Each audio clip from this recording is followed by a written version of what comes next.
तो friends, Uttar Pradesh police constable सामान्य Hindi RW की बुक है। टोटल 205 पेज हैं। कंप्लीट करेंगे इस बुक को हम लोग। चलिए स्टार्ट करते हैं। कंप्लीट करने से पहले विषय सूची आपको बता देते हैं। देखिए, भाषा का विकास, उपभाषा एवं बोलियां, वर्णमाला, मुहावरे एवं लोकोक्तियां, शब्द विचार, तत्सम तद्भव, वाक्य विचार, पर्यायवाची समानार्थी शब्द भी बोलते हैं इसको, विलोम शब्द, अनेकार्थ शब्द एवं श्रुति सम भिन्नार्थक शब्द, वाक्यांश के लिए एक शब्द, वाक्य शुद्धि एवं शुद्ध जो है, वाक्य शुद्धि एवं जो शुद्ध अशुद्ध है वर्तनी वाला, उससे भी क्वेश्चन बनता है आपका एक। देखिए, संज्ञा एवं सर्वनाम, लिंग वचन कारक, क्रियाकाल वाच्य, विशेषण एवं अव्यय, उपसर्ग प्रत्यय, विराम चिन्ह, संधि, समास, रस, छंद, अलंकार, लेखक और उनकी प्रसिद्ध रचना एवं पुरस्कार, अपघट जो अपठित गद्यांश, इससे भी 5 क्वेश्चन बन जाते हैं।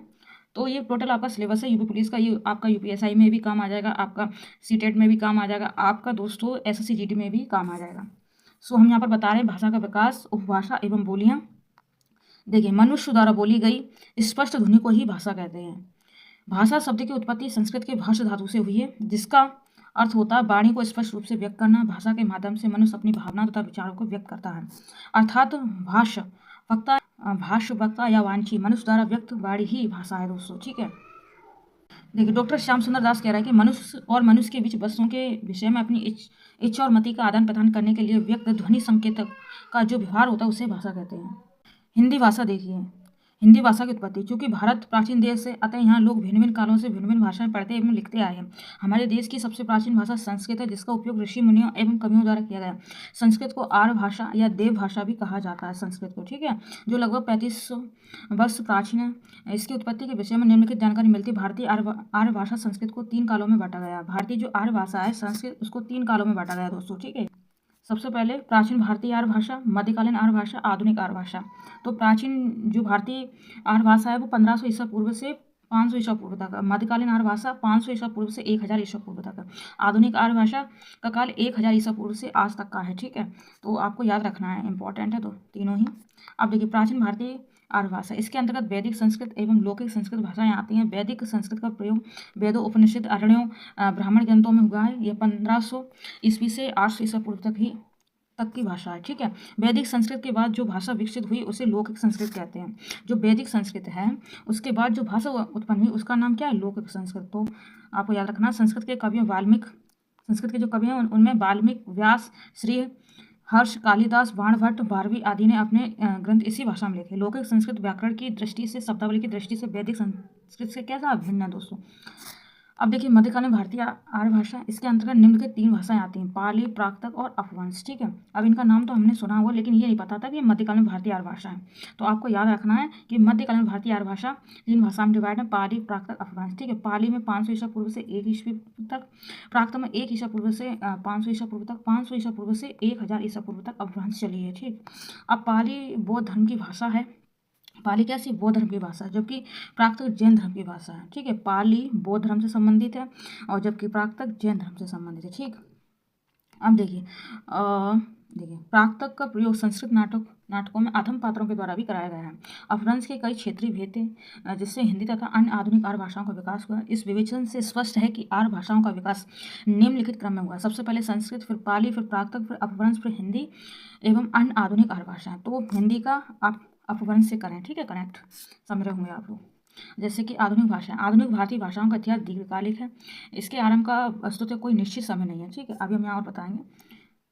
देखिए, भारत में 2 प्रकारों की भाषा मुख्य रूप से बोली जाती है, आर्य प्रवार की भाषा, द्रविड़ प्रवार की भाषा। कौन सी? आर्य प्रवार की और द्रविड़ प्रवार की। ठीक, आर्य प्रवार की भाषा उत्तर भारत में। ठीक है, आर्य प्रवार की भाषा उत्तर भारत में, जहाँ की हम लोग यूपी के हैं वहाँ। ठीक है, और द्रविड़ प्रवार की भाषा दक्षिण भारत में, साउथ में। ठीक है, अब आप समझ गए होंगे।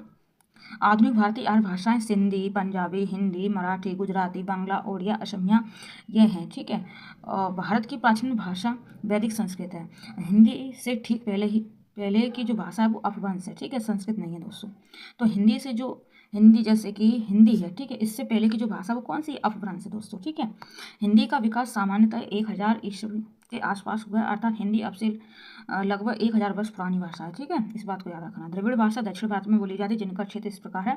देखिए, तेलुगु आंध्र प्रदेश में बोली जाती, कन्नड़ कर्नाटक में बोली जाती, तमिल तमिलनाडु में बोली जाती, मलयालम केरल में बोली जाती दोस्तों। ठीक है, राज्य की राजभाषा में लिपि। भारत में अनेक भाषा बोली जाती है। ऐसी स्थिति में सरकारी कामकाज के लिए किसी एक भाषा को चुनना बड़ा कठिन कार्य है। संविधान सभा ने 14 सितंबर 1949 को यह प्रस्ताव पास किया कि संघ की राजभाषा हिंदी और लिपि देवनागरी होगी। ठीक है, हमारी कोई राष्ट्रभाषा नहीं है दोस्तों, राष्ट्रभाषा नहीं है। कौन सी भाषा है? राजभाषा है दोस्तों। संविधान में कोई राष्ट्रभाषा उल्लेख नहीं है। ठीक है, तो संघ की राजभाषा कौन सी है? हिंदी है दोस्तों।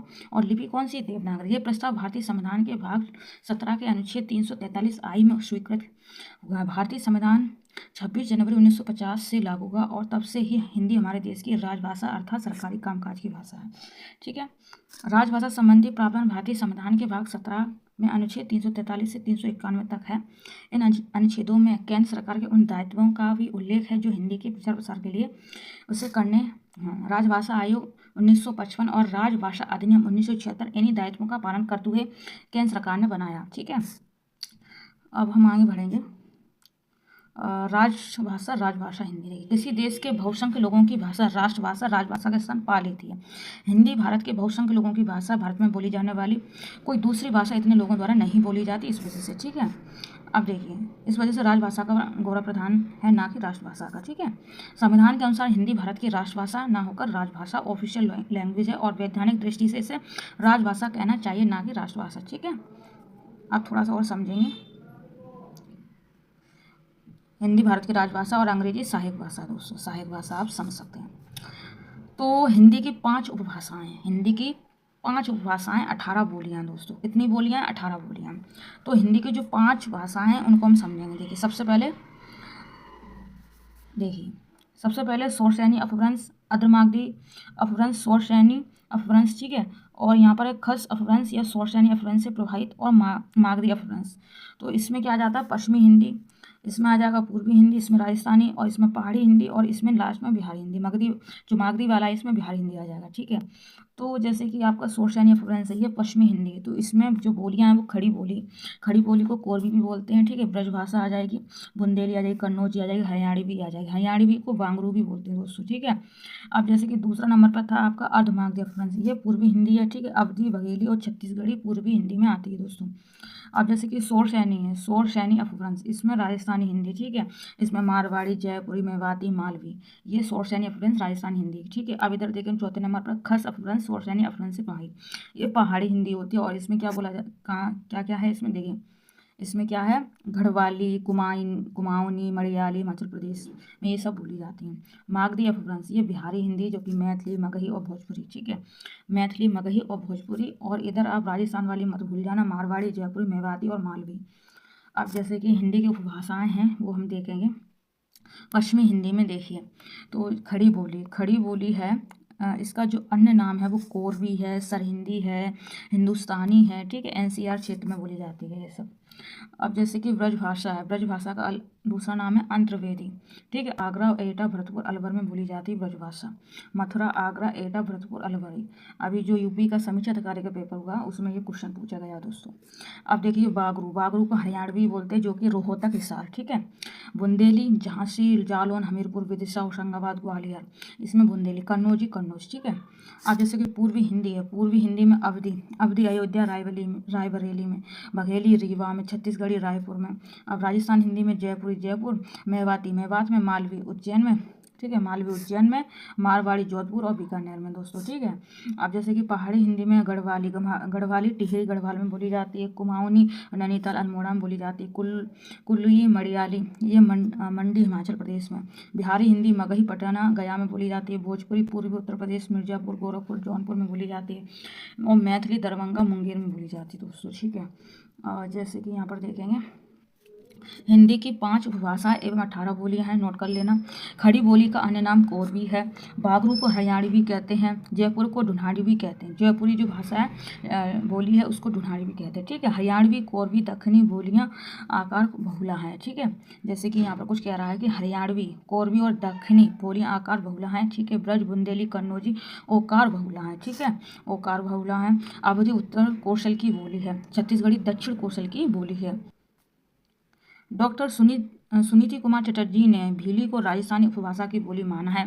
भीली बोली राजस्थान, मध्य प्रदेश तथा गुजरात के सीमावर्ती प्रदेश की बोली है दोस्तों। ठीक है, हिंदी दिवस 14 सितंबर को, हिंदी दिवस 14 सितंबर को। ठीक है, विश्व हिंदी दिवस 10 जनवरी को। अगर हिंदी पूछे हिंदी दिवस तो 14 सितंबर, और विश्व हिंदी दिवस पूछे तो 10 जनवरी को। तथा अंतर्राष्ट्रीय मातृभाषा दिवस 21 फरवरी को मनाया जाता है। अंतर्राष्ट्रीय मातृभाषा दिवस पूछे तो वो 21 फरवरी को। हिंदी भारतीय भाषा प्रकार का हिस्सा है। मूल संविधान में 14 भाषाएं। मूल संविधान में कितनी भाषाएं? 14 भाषाएं दोस्तों।